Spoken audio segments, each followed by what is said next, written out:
2017 sure feels like a lifetime ago, huh? The Nintendo Switch and the Xbox One X had just released, the Battle Royale craze was only beginning, and the lootbox controversies were at their peak. It was a while back, but it's also the year that the last Forza Motorsport was released. Quite the anomaly for a franchise that has always released a game every other year.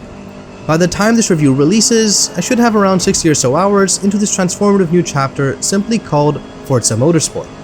So, let's get driving, shall we?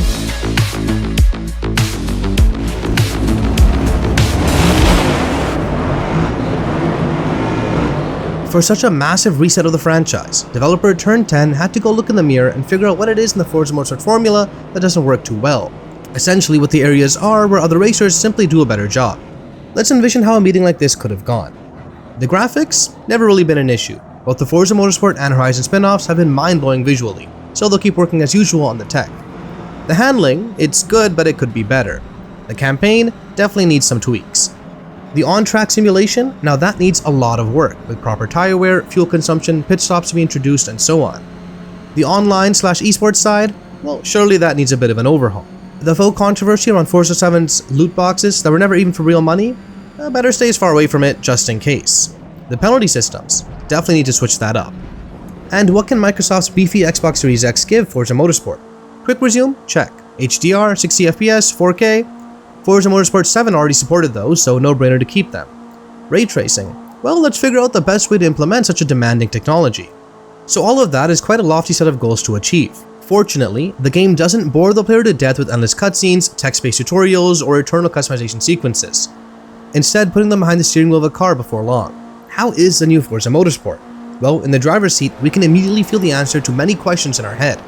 As someone who's played tons of this franchise from the 2nd to the 7th games, the difference can be felt immediately, even with the slower streetcar that we start off with. While the general personality of the handling is certainly familiar, making it easy to throw the car's weight around into fast corners if you learn that skill set in previous Forza Motorsport games, the way the tires approach the asphalt feels like a major evolution.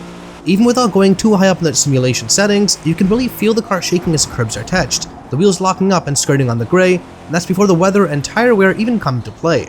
For a franchise first, in fact, Forza Motorsport has fully dynamic weather if the player chooses to use said option, which means that not only the rain, fog, and other conditions may arrive even in races that seem unlikely to have any, but the grip levels and drivability of the track also change gradually, letting drivers choose between staying out or pit for different rubber. Hold that pit stop thought for a second, because the tire wear itself has been drastically altered, so that finally we aren't lapping on rubbers that stay fresh and performant even after 50 runs, but forcing players to manage the temperature, wear, and so on. And unlike most racing games where there's just a noticeable gradual drop, Forza Motorsport also has a so-called cliff near the end of its life. If you miss your optimal pit window, suddenly you may find yourself lapping several seconds slower compared to the previous lap, where the tire still may have been passable, so beware.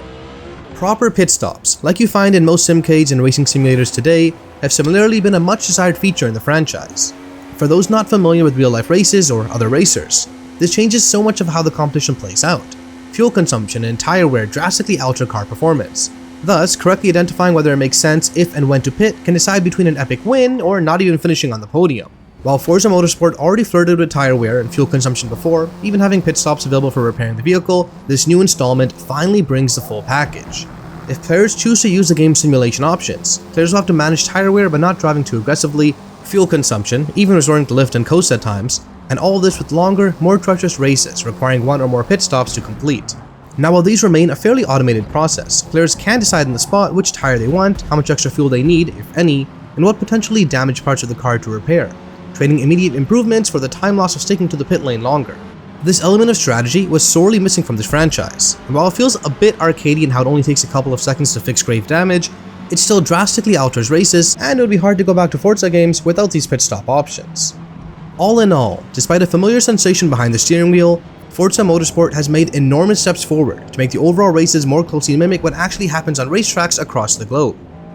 The AI, Forza's very own Drivatar system, has received further tweaks as well, making them manage the race in a more credible fashion. They seem more prone to make errors under pressure rather than in random moments. Their battling skills feel improved, and so forth.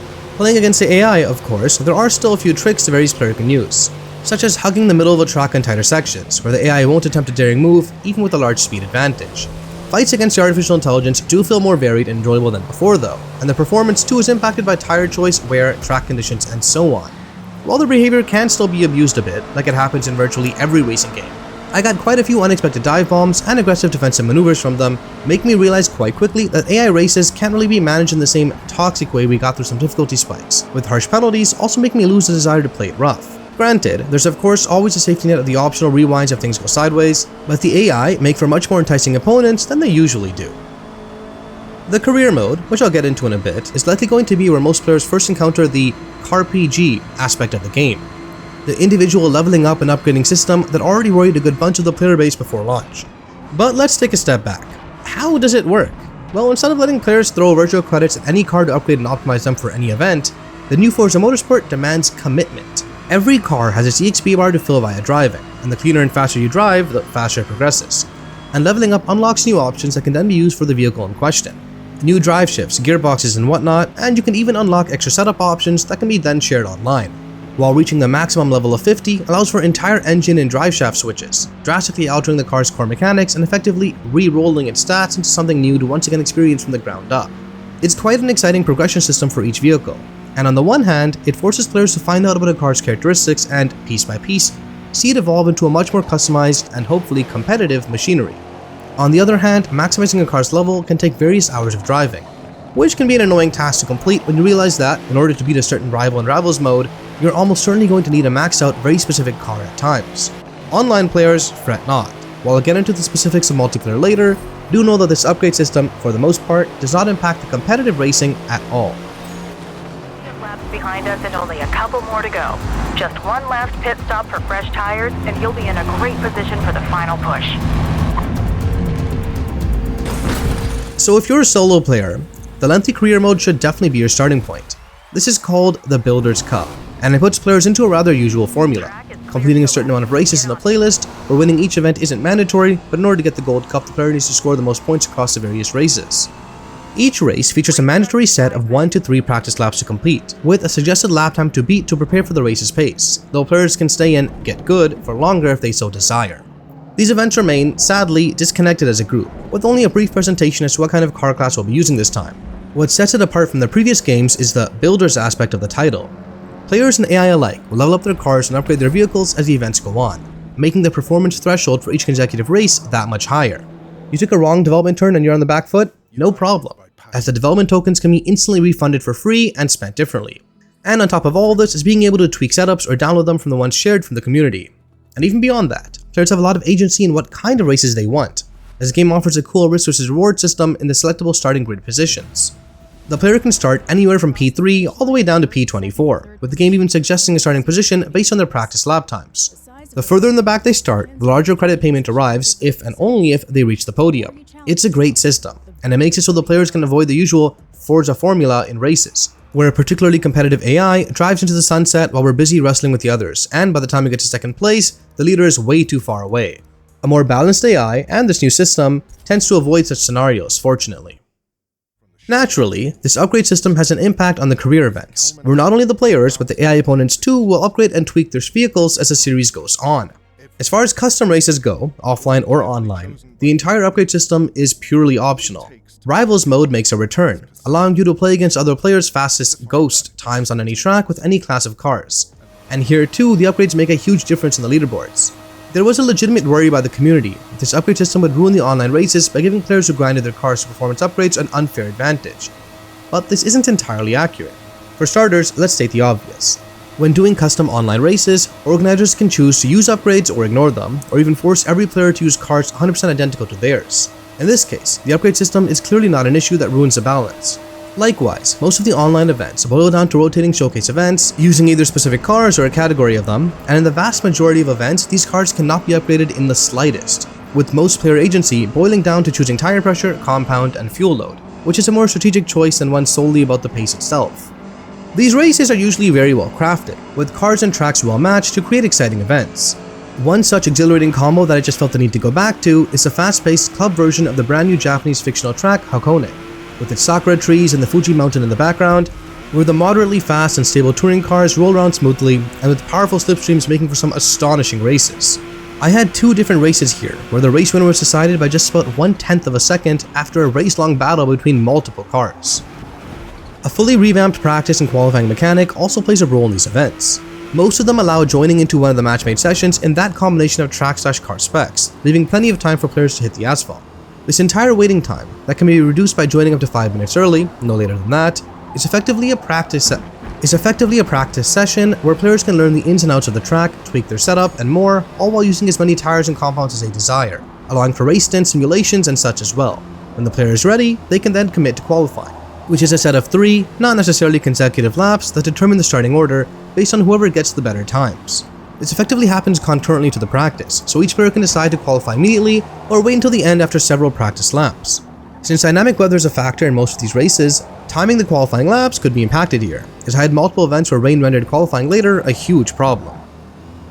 On the flip side, this multiplayer feels a tad aimless, and so far a bit barren in terms of player agency and possibilities. One of my favorite racing game memories is the good old Forza Motorsport 3, and I remember how there was an entire class browser of sorts, allowing players to specifically find whatever kind of event they wanted organized by the community. Touring, ovals, GT, you name it. As of now, the new Forza Motorsport only has these developer-picked events and invite-based custom races, with for now no way to organize anything else via matchmaking and such. There is an online safety system that declares how clear of a racer you are, but there's currently no ranked mode or a leaderboard to climb, making the online events feel a tad disconnected from one another. Still, the netcode seems sound, with even this limited pre-release window with a reduced number of players across the globe offering a rather lag-free experience, which is absolutely crucial when it comes to close racing and potential collisions. And the new penalty system has drastically impacted multiple races I've been into, mostly fairly punishing drivers who, voluntarily or otherwise, race too hard or cut corners with way too much aggressivity. As previously mentioned, Rivals mode is back, allowing players to compete with their global leaderboards and friends in every class of car for every single configuration of each track. That's a lot of ghosts to beat. And here indeed the car's upgrade system plays a huge part.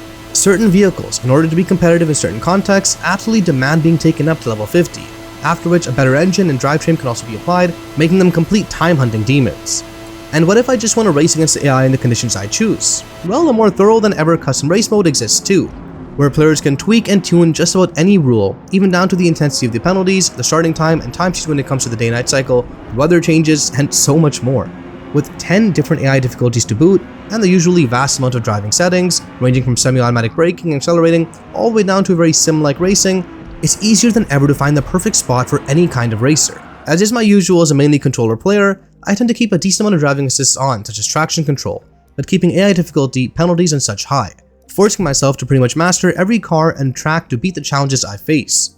The revamped physics and controls make driving, even with a handful of assists, feel dirtier and more challenging, with the car's oversteering needing to be fought more, the uneven surfaces bouncing the car around more, and tires locking up more often.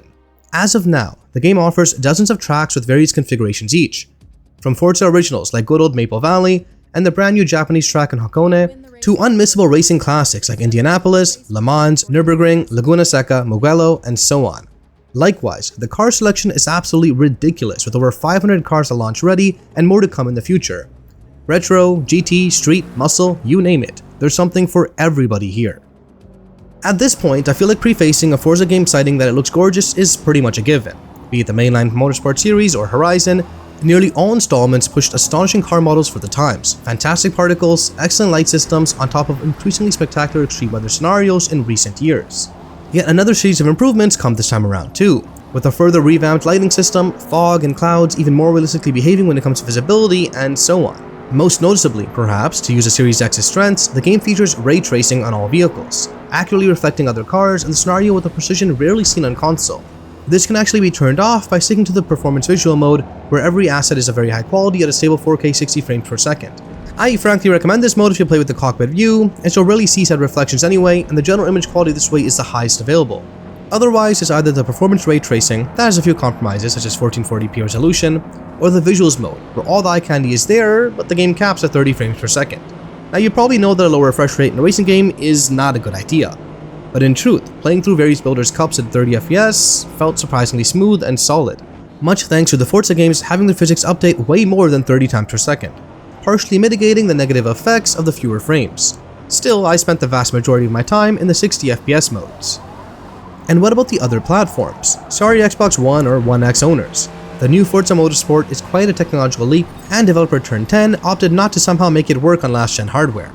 It does work, however, rather spectacularly on the Xbox Series S, Microsoft's more compact and less powerful current-gen alternative, offering again 30 FPS and 60 FPS modes alike and resolutions up to 1440p. This little machine offers surprisingly similar graphics to the Series X, with only the aforementioned resolution compromises and some slight cutbacks in the ray tracing. As is the case for a lot of games, first parties especially, put the Series X and S version side by side, and aside from the X supporting 4K and HDR, the visuals really aren't all that different. Lastly, I did test the PC version a little as well, trying out multiple races on a pretty decent gaming laptop with an Nvidia GeForce RTX 3050 as a GPU. Turns out that the game chugs along rather well, around 40 or 50 FPS at 1080p, while even keeping some of the settings higher than the console counterparts, though oddly enough I didn't manage to get particularly high frame rates, above 70 or so, even after lowering the settings a lot. It feels like some driver updates might be needed to extract the maximum performance from the cards, but it's a pretty competent PC port from my point of view, with tons of graphic settings, a built-in benchmark, and then some. Special mention goes for the game's push for accessibility as well across all platforms, with the menu narrator, colorblind options, subtitles, all the way down to one-touch driving and assist for the visually impaired. Of course, I can't really speak as to how effective these features are for those who actually need them, but the options seem expansive and polished enough. Speaking of polish, our review guide pointed out a couple game crash scenarios developers were aware of, indicating that these would be fixed. And indeed, in my dozens of hours of playing, I had a fair share of crashes, always while tweaking car settings or generally doing something in the menu, never while driving. I did lose my qualifying time in an online session after a crash while changing my tires, but other than that, it never resulted in any progress lost, fortunately. I did also encounter a handful of visual glitches, and a few funny but potentially devastating bugs. These include one time where I was stuck in an external cinematic camera on the side of a track for the whole race, one race where my car remained in automatic drive mode leaving the pits, and at a pit speed limiter pace no less. Luckily for me, these did not incur important events, because I would have been rather mad otherwise, presumably. All in all, given the state that AAA games release nowadays, it's a handful of probably fairly easily fixable bugs, and the general look, performance, stability, and netcode of the game seem extremely strong. Ever since the third game, this franchise has always had some astonishingly detailed car models both inside and out, with each feature of the car painstakingly recreated all the way down to the feel of each individual material involved. With the new ray tracing implementation, and yet another graphical leap, inevitably one thing the players will want to do is watch these cars close up. Enter Car Theater, basically a new name for Forza Vista that allows players to walk around the car, zoom in, open the door, sit in, turn on the engine and lights and whatnot, with photo mode usable for zooming in on these gorgeous vehicles even more. Perhaps after this many games, the shock and awe of virtual cars looking this damn gorgeous fades away a bit, but just kidding, it never gets old. And this mode always features the highest available graphic settings across all available modes, to ensure that this limited space features the most detailed version of the car possible. With the game featuring over 500 customizable cars, there are plenty of really cool photos that can be taken in here. Speaking of customization, this new Forza Motorsport shop and customization largely mimics what's seen in previous installments. Every single car can be obtained via in-game credits with no real money involved, with this time the most expensive vehicles seemingly peaking at a lower price as well. Duplicates can be bought if players desire to upgrade or customize them differently, with the possibility of even selling these personalized vehicles to the community at large. Just like in previous games, cars can be painted, with all kinds of official or community-made designs applicable to just about any surface, allowing players to create completely unique visuals for each vehicle. One interesting addition to the car collectathon aspect of the game is that you can build brand fidelity by owning and leveling up cars in the same brand, which in turn makes future buys of said marquee significantly cheaper via cool discounts. Not quite a decisive reason to collect cars, but a nice little bonus for those who'd like to do so. With the, frankly misplaced, controversy of Forza Motorsport 7's lootbox system, and the recent trend of many AAA games featuring battle passes, premium currencies and all kinds of grinds, there was a legitimate concern that the new Forza Motorsport will fall prey to these design choices. For better or worse, depending on your views of these systems, the game's paid aspects remain virtually the same as the ones in the 7th game back in 2017. The VIP system to gain more credits, the car pass to obtain all future paid vehicles, and so on stay, with them included in the game's Ultimate Edition as well, which, amongst other things, allows players to play the game 5 days early on October 5th as opposed to the proper launch on October 10th, which is also the day in which the game becomes available to all Game Pass PC, and Game Pass Ultimate subscribers. As per usual for most games in the service, Game Pass owners receive the Standard Edition, no DLCs included, although there is a cheaper upgrade path for those who already own the game via this subscription, and just want to buy the extra content without having to shell out for the whole package. Given that support for the game should easily last a couple years at least, it's an upgrade I usually go to when it comes to Forza, as the amount of content released in the months and years tend to more than justify the price. What we currently know as of this new Forza's future is that new tracks should be free for everyone, with only the new cars costing money, though of course we'll see how things evolve with time.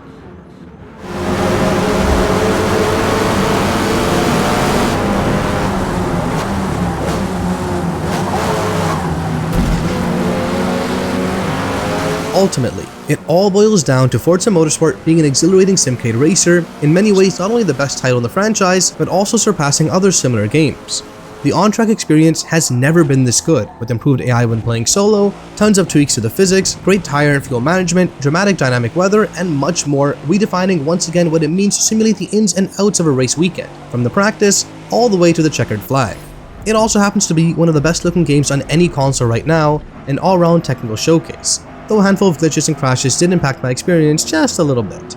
There are a few doubts remaining over the new car upgrade system, plus the career mode and multiplayer didn't evolve as much as the rest of the package. But all in all, Forza Motorsport is a fantastic racer, offering its most comprehensive, realistic, and spectacular racing experience ever. It was a long wait, but it was absolutely worth it.